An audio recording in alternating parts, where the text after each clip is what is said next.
Hello and welcome to KV study center. आज फिर से मैं लेके आ गया हूँ और एक क्लास। और आज से शुरू हो रहा है माइक्रोसॉफ्ट ऑफिस और साथ ही साथ थ्योरी क्लास में हम जानेंगे हार्डवेयर और सॉफ्टवेयर के बारे में। तो आइए आज का क्लास स्टार्ट करते हैं। कंप्यूटर के जो मेन एलिमेंट्स हैं उनमें है हार्डवेयर और सॉफ्टवेयर। हार्डवेयर जो है वो कंप्यूटर का फिजिकल पार्ट है। फिजिकल पार्ट का मतलब है टच कर सकते हैं, उसका साइज, उसका वेट, उसका हाइट, विड्थ, ये सब जज कर सकते हैं। ये सारे जो कंपोनेंट है वो हार्डवेयर कंपोनेंट है। इसके साथ साथ कंप्यूटर में सॉफ्टवेयर भी होता है। हार्डवेयर और सॉफ्टवेयर इन दोनों को एक साथ मिलाकर ही कंप्यूटर चलता है। अगर इनमें से कोई एक ना हुआ कंप्यूटर में तो कंप्यूटर नहीं चल सकता। सॉफ्टवेयर दो टाइप के होते हैं, एक है एप्लीकेशन सॉफ्टवेयर और एक है सिस्टम सॉफ्टवेयर। एप्लीकेशन सॉफ्टवेयर जो है वो यूजर को अलाउ करता है कि वो अपनी तरीके से कोई भी एप्लीकेशन क्रिएट कर सकता है। एप्लीकेशन क्रिएट कर सकता है, इसका मतलब ये है कि वो खुद से कुछ बना सकता है। फॉर एग्जाम्पल, अगर मैं माइक्रोसॉफ्ट वर्ड में कोई काम करता हूं तो माइक्रोसॉफ्ट वर्ड में मैं अपना बायोडाटा क्रिएट कर सकता हूं, मेरे ऑफिस के लिए राइटिंग में लिख सकता हूं। तो इस तरह के जो काम है वो माइक्रोसॉफ्ट ऑफिस करने की सुविधा देती है। अगर मुझे फोटो एडिटिंग का कुछ काम करना है तो मुझे एडोब फोटोशॉप में जाना पड़ेगा, या फिर मुझे अगर वीडियो एडिटिंग करना है तो वो मैं कर सकता हूँ एडोब प्रीमियर या जो वीडियो एडिटिंग के एप्लीकेशंस हैं उनके ऊपर। तो ये है एप्लीकेशन सॉफ्टवेयर जो यूजर को अलाउ करता है कि वो अपनी तरीके से कोई भी काम उस एप्लीकेशन के माध्यम से कर पाए। इसके साथ साथ होता है सिस्टम सॉफ्टवेयर। जो एप्लीकेशन सॉफ्टवेयर हमारे कंप्यूटर में चलते हैं वो सारे चलते हैं सिस्टम सॉफ्टवेयर के ऊपर बेस करके। अगर कंप्यूटर में सिस्टम सॉफ्टवेयर ना हुआ तो एप्लीकेशन सॉफ्टवेयर नहीं चल सकता, क्योंकि अगर सिस्टम सॉफ्टवेयर ना हुआ तो कंप्यूटर चल ही नहीं सकता, ऑन ही नहीं होगा, तो फिर एप्लीकेशन सॉफ्टवेयर कैसे चल सकता है। तो इसीलिए कंप्यूटर में सिस्टम सॉफ्टवेयर का होना बहुत ही जरूरी है। System software for example Windows, कुछ और भी सिस्टम सॉफ्टवेयर हैं जैसे कि लिनक्स और मैक, ये भी सिस्टम सॉफ्टवेयर की कैटेगरी में आते हैं। सिस्टम सॉफ्टवेयर का काम एक्चुअली हार्डवेयर के साथ सॉफ्टवेयर का जो कनेक्शन है वो बिल्ड करना। तो ये है कंप्यूटर का थ्योरी पार्ट। अब हम चलेंगे कंप्यूटर के प्रैक्टिकल क्लास की तरफ। Thank you. Welcome to computer practical class. आज हम शुरू करेंगे माइक्रोसॉफ्ट ऑफिस, और माइक्रोसॉफ्ट ऑफिस में सबसे पहले हम सीखेंगे माइक्रोसॉफ्ट वर्ड। तो सबसे पहले हमें जानना है कि माइक्रोसॉफ्ट वर्ड स्टार्ट कैसे करेंगे कंप्यूटर में। तो माइक्रोसॉफ्ट ऑफिस स्टार्ट करने के लिए हम दो तरह के ऑप्शंस यूज कर सकते हैं। एक है स्टार्ट बटन में क्लिक करके, ऑल प्रोग्राम के ऊपर क्लिक करके अगर हम माउस से स्क्रॉल के व्हील को घुमाते हैं तो हमें माइक्रोसॉफ्ट ऑफिस का फोल्डर दिखेगा। इसके ऊपर क्लिक करके हम माइक्रोसॉफ्ट वर्ड के ऊपर क्लिक करेंगे तो हमारा माइक्रोसॉफ्ट वर्ड स्टार्ट हो जाएगा। इसके अलावा और एक प्रोसेस है, आप कीबोर्ड से विंडोज की को होल्ड करके आर प्रेस कर सकते हैं। आपके कंप्यूटर में रन का एक बॉक्स आ जाएगा।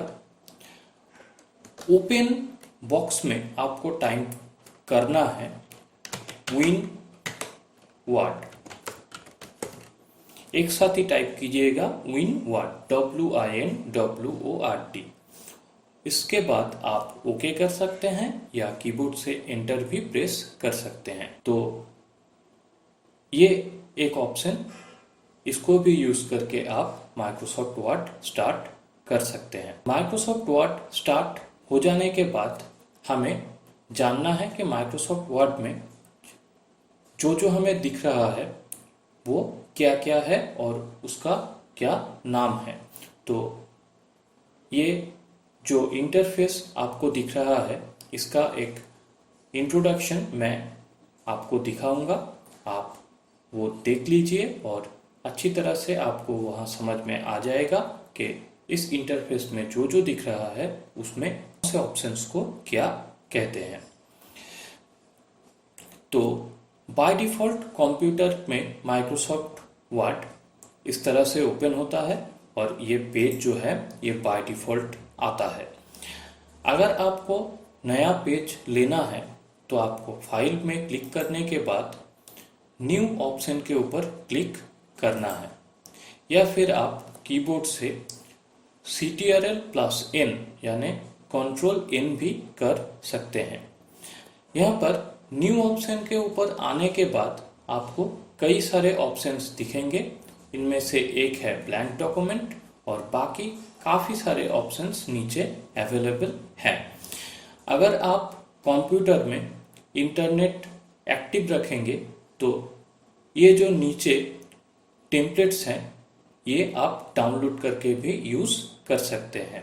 मैं नेक्स्ट क्लास में ये डाउनलोड करके आपको दिखाऊंगा और ये आप यूज़ भी कर सकते हैं। यहाँ पर काफ़ी सारे ऑप्शंस माइक्रोसॉफ्ट ऑफिस ने आपको दिया हुआ है। तो अगर आपको नया पेज लेना है तो ब्लैंक डॉक्यूमेंट के ऊपर क्लिक करके क्रिएट पर करेंगे क्लिक, तो यहाँ पर एक और पेज ओपन हो गया है। माइक्रोसॉफ्ट वर्ड में आज हम कुछ सेटिंग्स जो होम टैब में है, होम टैब के कुछ ऑप्शंस हम देखेंगे। अगर हमें इन ऑप्शंस को देखना है तो हमें यहाँ पर एक पैराग्राफ टाइप करना पड़ेगा या तो फिर आप एक कमांड के सहारे पैराग्राफ यहाँ पर ला भी सकते हैं। तो कमांड है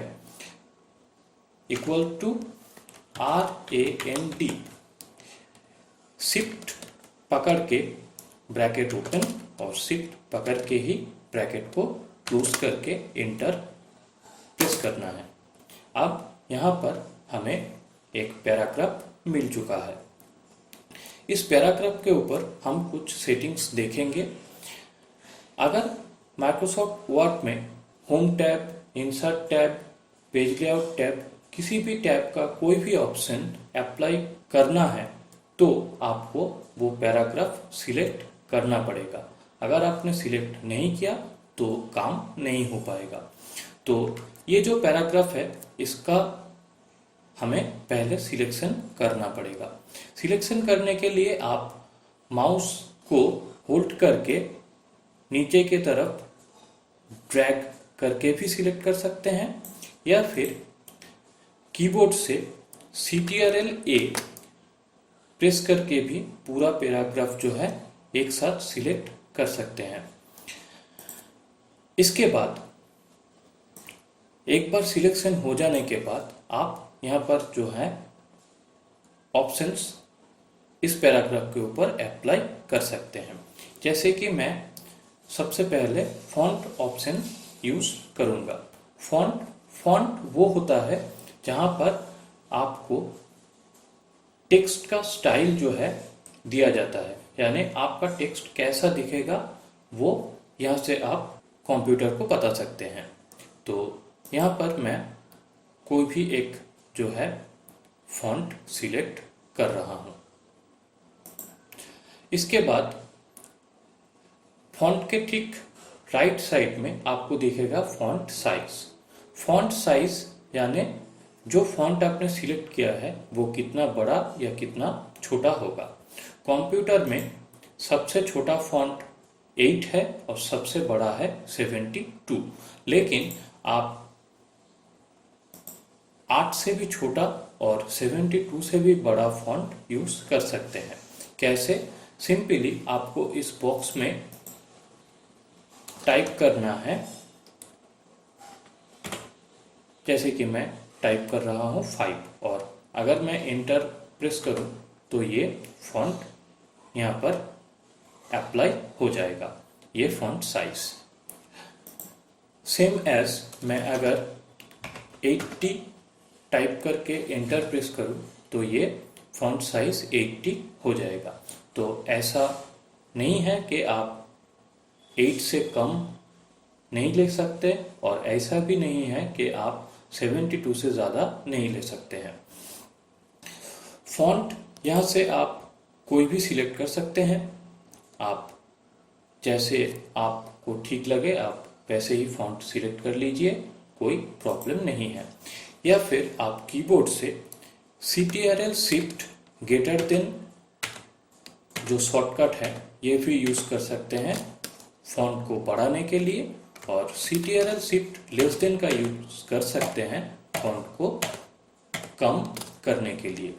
तो ये है फॉन्ट साइज। इसके बाद हम आते हैं बोल्ड। बोल्ड यानी जो टेक्स्ट है वो थोड़ा सा मोटा हो जाएगा। इटैलिक यानी ये टेक्स्ट जो है वो थोड़ा सा एंगल में मूव हो जाएगा, और अंडरलाइन यानी टेक्स्ट के नीचे अंडरलाइन आ जाएगा। ये एक क्लिक पर ऑन होता है, और अगर आप फिर से इसके ऊपर क्लिक करेंगे तो ये डीएक्टिवेट भी हो जाएगा।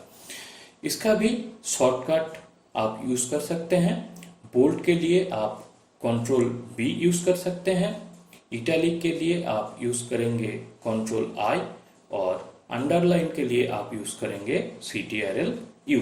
तो ये शॉर्टकट है बोल्ड, इटैलिक और अंडरलाइन के ऑप्शंस के लिए। इसके साथ साथ ही हमें और भी कुछ ऑप्शंस मिलते हैं जो हम आने वाले क्लासेस में देखेंगे। आज मैं और एक ऑप्शंस आपको दिखा रहा हूं जो है फॉन्ट कलर। आप यहां से कोई भी कलर सिलेक्ट कर सकते हैं जो आप अपने टेक्स्ट में अप्लाई करना चाहते हैं। तो मैं एक कलर सिलेक्ट कर रहा हूं। अब अगर आप इस सेटिंग से सेटिस्फाइड हैं कि यही सेटिंग्स आपके इस पैराग्राफ में अप्लाई होंगे, तो आप बाहर कहीं भी पेज के ऊपर क्लिक कर सकते हैं और ये सेटिंग्स आपके पैराग्राफ में अप्लाई हो जाएगा। तो आज के लिए प्रैक्टिकल क्लास इतना ही। अगर आपको इस क्लास में कुछ समझने में कोई भी दिक्कत है तो आप कमेंट बॉक्स में कमेंट कीजिए, मैं आपको हेल्प ज़रूर करूँगा। आशा करता हूँ कि ये वीडियो आपको बहुत ही अच्छा लगा होगा। अच्छा लगे तो वीडियो को लाइक करें और सब्सक्राइब कीजिए मेरे चैनल को, क्योंकि मैं इसी तरह से बेसिक कंप्यूटर के ऊपर वीडियो लाता रहूँगा। साथ ही साथ आप टैली, फोटोशॉप के ऊपर भी क्लासेस इस चैनल में देखेंगे। और अगर आपने मेरे चैनल को अभी तक सब्सक्राइब नहीं किया है तो सब्सक्राइब कर लीजिए। Thank you.